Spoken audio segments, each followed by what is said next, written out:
शिक्षा की दुनिया में आजकल मतलब एक अजीब सी हलचल है। आज के इस गहन चर्चा में हमारे पास जो मटेरियल है उसका नाम है the pedagogy of Khan sir, why Khan sir is different, देश का फेवरेट टीचर। बहुत ही दिलचस्प टॉपिक है। हाँ, ये विषय इतना ऊर्जावान और प्रासंगिक है कि इसे पढ़ते ये समझ में आ जाता है कि एजुकेशन स्पेस में कुछ अभूतपूर्व घटित हो रहा है। हम हमेशा से सुनते आए हैं कि पढ़ाई एक बहुत ही गंभीर, शांत और भारी भरकम सी चीज है। बिल्कुल एक टिपिकल क्लासरूम का इमेज बन जाता है दिमाग में। सही कहा। लेकिन आज हम जिस अप्रोच को डिकोड करने वाले हैं उसने इस पूरे पुराने सिस्टम को हिलाकर रख दिया है। कैसे एक साधारण से दिखने वाले क्लासरूम ने पूरे देश का ध्यान अपनी तरफ खींच लिया है और लाखों लोगों की पसंद बन गया है। और यही बात इस पूरे एनालिसिस को खास बनाती है। चलिए इसे थोड़ा विस्तार से समझते हैं। आखिर वो क्या बात है जो एक व्यक्ति को सिर्फ एक टीचर से बढ़ाकर एक पूरे मूवमेंट में बदल देती है? यहाँ जो बात सबसे दिलचस्प है वो ये है कि ये पूरी कहानी सिर्फ सिलेबस पूरा कराने या कुछ फैक्ट्स रटने के बारे में बिल्कुल नहीं है। ये जानकारी को लोगों तक पहुंचाने के एक पूरी तरह से नए तरीके के बारे में है। सदियों से जो एक अदृश्य दीवार टीचर और स्टूडेंट के बीच रही है ना, जहां टीचर एक ऊंचे पोडियम पर ज्ञान देने वाले की भूमिका में होता है और स्टूडेंट नीचे सिर्फ उसे ग्रहण करने वाला होता है। हाँ, वो वन वे कम्युनिकेशन वाला सिस्टम। एग्जैक्टली। ये शिक्षण शैली उस दीवार को पूरी तरह से तोड़ देती है। जो एजुकेशन हमेशा से एक डरावने और नीरस ढांचे में पेश की जाती थी, उसे यहाँ एकदम पलटकर एक बहुत ही जीवंत और इंटरैक्टिव अनुभव में बदल दिया गया है। और इस चर्चा की गहराइयों में जाने से पहले एक बात शुरू में ही स्पष्ट कर देना बेहतर रहेगा। हाँ, ये बहुत जरूरी है। इस आर्टिकल में या हम जिस शिक्षण शैली की बात कर रहे हैं उसमें जो भी सामाजिक या राजनीतिक टिप्पणियां आती हैं, हम आज उनका पूरी तरह से न्यूट्रल होकर एनालिसिस कर रहे हैं ना, या किसी पक्ष का समर्थन करना नहीं है। एकदम सही। हम सिर्फ एक कम्युनिकेशन स्टाइल के तौर पर इस पूरे फिनोमेना को डिकोड कर रहे हैं ताकि समझ सकें कि लोगों तक अपनी बात पहुंचाने का ये तरीका इतना असरदार क्यों है। ये अप्रोच सही भी है, क्योंकि जब कोई विषय इतने बड़े मास लेवल पर असर डालता है तो उसे निष्पक्ष नजरिए से देखना ही उसके पीछे के असली विज्ञान को समझने का इकलौता तरीका है। तो सबसे पहले उस खास देसी अंदाज की बात करते हैं जिसने सबसे ज्यादा सुर्खियां बटोरी हैं। मुझे इस आर्टिकल में जो चीज सबसे ज्यादा अट्रैक्ट की वो है कॉम्प्लेक्स टॉपिक्स को एकदम रोजमर्रा की जिंदगी से जोड़ देना। हाँ, वो जो रियल लाइफ एग्जाम्पल्स होते हैं। सोच कर देखिए, अगर किसी को इंटरनेशनल रिलेशन समझने हैं, जैसे मान लीजिए दो देशों के बीच की कूटनीति या बॉर्डर का विवाद, और उसे समझाने के लिए मोहल्ले की किसी आम बहस का उदाहरण दिया जाए, या फिर गांव में पड़ोसियों के बीच खेत की मेड़ को लेकर होने वाले झगड़े का। वही तो राइटर यहाँ पॉइंट आउट करते हैं कि कोई भारी भरकम चारगन या डराने वाले टेक्निकल वर्ड इस्तेमाल नहीं होते, बल्कि सीधे वो भाषा इस्तेमाल होती है जो आम लोग चाय की टपरी या ट्रेन के सफर में बात करते हुए यूज करते हैं। इसके पीछे ना एक बहुत ही सॉलिड साइकोलॉजी काम कर रही है। एजुकेशन और मनोविज्ञान की फील्ड में एक टर्म होता है कॉग्निटिव लोड। कॉग्निटिव लोड मतलब दिमागी प्रेशर। हाँ। यानी जब हम कुछ नया सीखते हैं तो हमारे दिमाग पर जो प्रेशर पड़ता है। इंडिया में जो कॉम्पिटिटिव एग्जाम्स का माहौल है उसमें ये लोड वैसे ही बहुत ज्यादा होता है। सिलेबस का पहाड़ होता है और समय कम, और ऊपर से फेल होने का डर अलग से। बिल्कुल। ऐसे में जब कोई टीचर किसी बहुत ही कठिन थ्योरी को एक ऐसे उदाहरण से समझाता है जिसे स्टूडेंट रोज अपनी आंखों से देखता है, जैसे रेलवे स्टेशन की भीड़ हो गई, घर में भाई बहनों का झगड़ा हो गया, या क्रिकेट के मैदान का कोई किस्सा, हाँ, तो वो कॉग्निटिव लोड या दिमागी प्रेशर अचानक से गिर जाता है। स्टूडेंट का दिमाग उस नई जानकारी को किसी खतरे या बोझ की तरह नहीं लेता, बल्कि उसे अपने ही जीवन की किसी घटना का विस्तार मान लेता है। लेकिन एक सवाल यहाँ ये भी तो उठता है कि क्या इतने कॉम्प्लेक्स और गंभीर विषयों को मोहल्ले की बहस के लेवल पर ले आने से उस सब्जेक्ट की गंभीरता खत्म नहीं हो जाती? मतलब क्या हम चीजों को बहुत ज्यादा डम डाउन या आसान तो नहीं कर रहे जिससे असल मुद्दा ही पीछे छूट जाए? ये एक बहुत ही जायज सवाल है जो अक्सर पारंपरिक शिक्षाविदों के बीच उठता है। लेकिन अगर हम इस मटेरियल का बारीकी से विश्लेषण करें तो यहाँ सिंप्लीफिकेशन यानी सरलीकरण और डंबिंग डाउन के बीच के फर्क को बहुत खूबी से हैंडल किया गया है। वो कैसे? देखिए, किसी चीज को डम डाउन करने का मतलब होता है महत्वपूर्ण तथ्यों को ही गायब कर देना। लेकिन यहाँ तथ्य वही रहते हैं, सिर्फ उन्हें डिलीवर करने का जो जरिया है वो बदल जाता है। मतलब पैकेजिंग बदल जाती है। एकदम सही कहा आपने। उदाहरण के लिए अगर इकोनॉमिक्स में इन्फ्लेशन या महंगाई दर का कॉन्सेप्ट समझाना है तो इसे सीधे जटिल ग्राफ्स और चार्ट से शुरू करने के बजाय इस बात से शुरू किया जाता है कि कल जो समोसा 5 रुपए का था वो आज 7 का क्यों हो गया है। अरे वाह, ये तो बहुत ही प्रैक्टिकल तरीका है। हाँ, कॉन्सेप्ट पूरा डिलीवर होता है, बस उसकी पैकेजिंग इतनी पहचानी हुई होती है कि सीखने वाले के अंदर का डर खत्म हो जाता है। इस पैकेजिंग का मुझे लगता है कि सबसे बड़ा रोल भाषा का है। आर्टिकल में भी प्योर हिंदी और आम बोलचाल वाली इंग्लिश के इस मिक्सचर पे काफी जोर दिया गया है। भाषा का रोल तो खैर सबसे क्रिटिकल है ही। हमारे देश में लैंग्वेज हमेशा से एक गेटकीपर की तरह काम करती आई है। एक तरफ वो गांव या छोटे कस्बों के बच्चे हैं जो एकदम से इंग्लिश मीडियम के माहौल में जाती है अपना कॉन्फिडेंस खो देते हैं, और दूसरी तरफ वो शहरी स्टूडेंट्स हैं जो शुद्ध किताबी हिंदी सुनकर कंफ्यूज हो जाते हैं। एग्जैक्टली। इन दोनों के बीच ये जो देसी और इंग्लिश का ब्रिज बनाया गया है वो कमाल का है।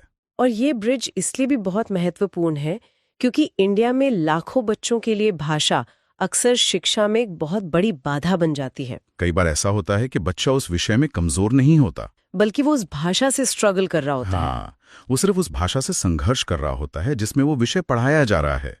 जब क्लासरूम में किताबी भाषा की जगह एकदम आम बोलचाल की भाषा इस्तेमाल होती है, जिसमें थोड़ा लोकल टच हो, थोड़ा ह्यूमर हो, थोड़े इंग्लिश के आम शब्द हों, तो वो रूरल और अर्बन दोनों तरह के बैकग्राउंड के स्टूडेंट्स के बीच की खाई को पूरी तरह से पाट देती है। बिल्कुल, ये स्टूडेंट्स को ये विश्वास दिलाती है कि ज्ञान किसी खास भाषा की मोहताज नहीं है।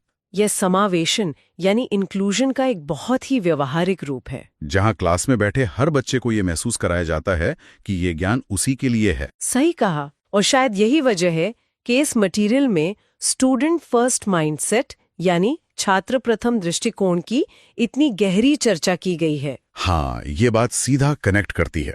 आज के समय में जहां एजुकेशन सेक्टर पूरा का पूरा एक बहुत बड़ा उद्योग बन चुका है, जहां ब्रांडिंग, पीआर कैंपेन्स, करोड़ों अरबों की फंडिंग और बड़े बड़े होर्डिंग्स की बातें होती हैं, वो पूरा एक कॉर्पोरेट स्ट्रक्चर बन गया है। वहां ये देखना बहुत ही ताजा हवा के झोंके जैसा लगता है कि किसी का पूरा फोकस सिर्फ इस बात पर है कि उस भीड़ में बैठे आखिरी बच्चे का भविष्य कैसे संवरेगा। पैसा या प्रसिद्धि यहाँ प्राथमिक लक्ष्य नहीं लगते। अगर हम इसे मनोवैज्ञानिक ढांचे में रखकर देखें तो ये विशुद्ध रूप से इमोशनल इंटेलिजेंस यानी भावनात्मक बुद्धिमत्ता का बेहतरीन प्रदर्शन है। इमोशनल इंटेलिजेंस, इसे थोड़ा और एक्सप्लेन करेंगी? देखिए, अक्सर लोग ये मान लेते हैं कि एक अच्छा टीचर वो है जिसे अपने सब्जेक्ट की बहुत गहरी नॉलेज हो। हाँ, जिसे सारी थ्योरीज रटी हुई हों। लेकिन असल में एक सच्चा कम्युनिकेटर वो होता है जो सामने वाले का माइंड रीड कर सके। जो स्टूडेंट्स कंपैरेटिव एग्जाम्स की तैयारी करते हैं वो सिर्फ पढ़ाई का प्रेशर नहीं झेल रहे होते, उनके दिमाग में माता पिता की उम्मीदों का भारी बोझ होता है। आर्थिक तंगी का डर भी होता है। बिल्कुल।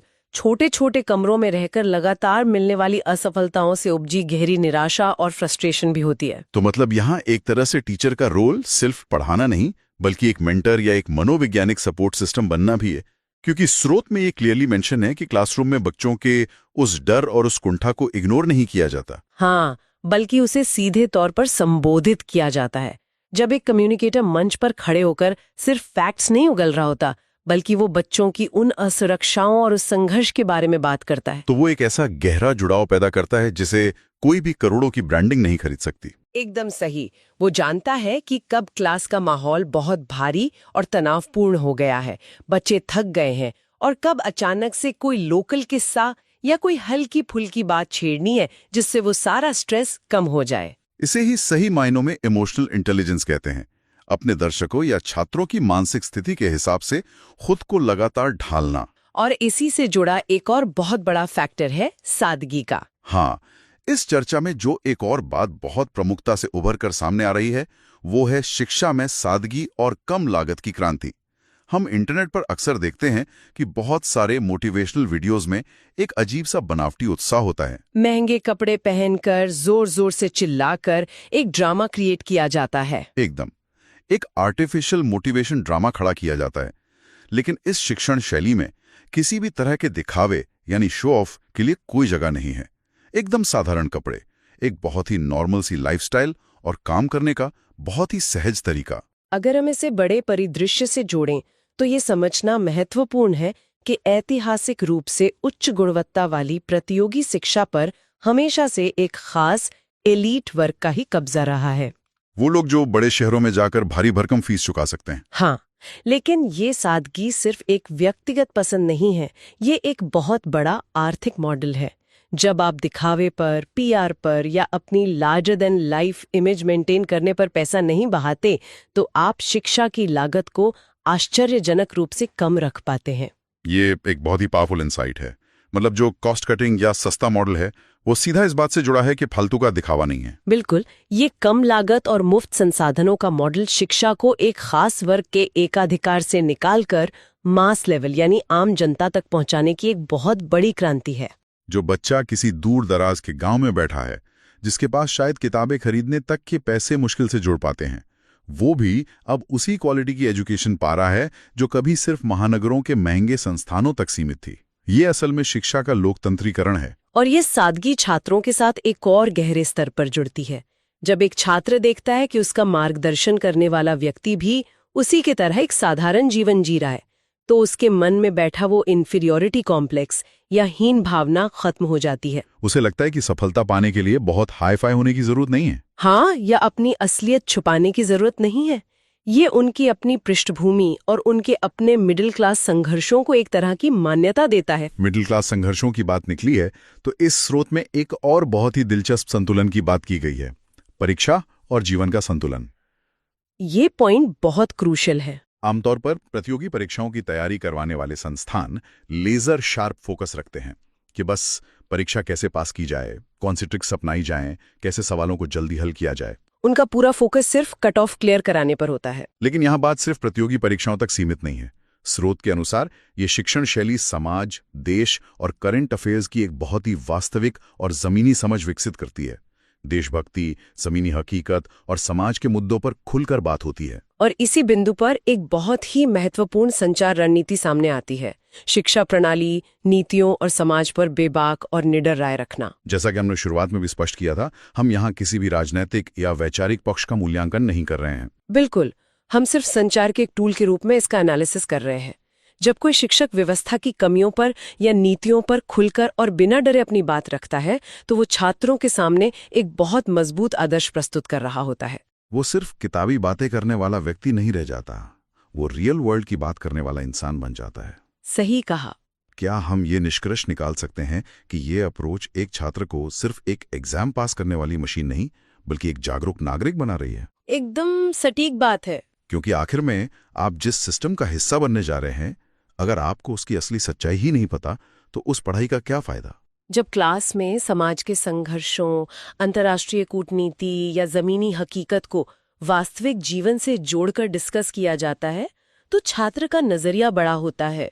ये निडरता छात्रों के मन में भी एक गहरा विश्वास पैदा करती है कि उन्हें अपने आसपास की दुनिया को लेकर सतर्क रहना चाहिए और सवाल पूछने का साहस रखना चाहिए। ये सचमुच बहुत प्रेरणादायक है और शायद यही सारे फैक्टर्स मिलकर एक ऐसी रेसिपी तैयार करते हैं जिसके बारे में ये स्रोत बार बार इशारा करता है कि ये अब सिर्फ एक शिक्षक और छात्र का रिश्ता नहीं रह गया है। हाँ, ये एक व्यक्ति से ऊपर उठकर एक पूरा मूवमेंट बन गया है। बिल्कुल। ये एक महत्वपूर्ण सवाल खड़ा करता है कि आखिर एक आंदोलन या मूवमेंट बनता कैसे है।